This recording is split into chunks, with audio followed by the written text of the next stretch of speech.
खातून कुली के लंबे बालों की तारीफ में गाना मैनेजर को महंगा पड़ गया। ये रेशमी जुल्फें, ये शरबती आंखें, गाना तो आज भी मोहम्मद रफी की आवाज में सदाबहार है, लेकिन कब इसे किसके आगे गाना है ये पहले सोच लेना चाहिए, क्योंकि एक कंपनी के मुलाजिम को अपनी साथी खवातीन के बालों की तारीफ में ये गाना गाना भारी पड़ गया है। 2022 में एक भारतीय कंपनी में काम करने वाली खातून ने शिकायत दर्ज करवाई थी कि उनके सीनियर एग्जीक्यूटिव विनोद किचावी ने उनके बालों पर नामुनासिब तबसरा किया था और साथ में उन्होंने एक मर्द साथी के आज़ाए मखसूसा पर भी तबसरा किया था जो दीगर खवातीन के सामने नामुनासिब था, जिस पर उनकी कंपनी ने एक्शन लेते हुए उन्हें मुजरिम करार दिया था। विनोद किचावी ने इस फैसले के खिलाफ मुंबई हाई कोर्ट में अपील दायर की थी, जिसमें उन्होंने कहा था कि खातून साथी अपने लंबे बालों को एडजस्ट करने में उलझन महसूस कर रही थी, जिस पर हल्के फुल्के अंदाज में उन्होंने कहा कि आपको अपने बाल संभालने के लिए मशीन का इस्तेमाल करना पड़ता होगा। साथ ही उन्होंने मशहूर गाने ये रेशमी जुल्फें की चंद लाइनें भी गाईं। हाई कोर्ट ने कहा कि कंपनी की शिकायती कमेटी ने इस बात पर गौर ही नहीं किया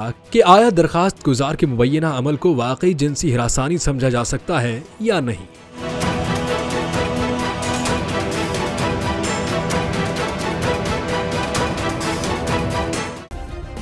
सब्सक्राइब करें और बेल दबाएं ताकि कोई खबर रह न जाए।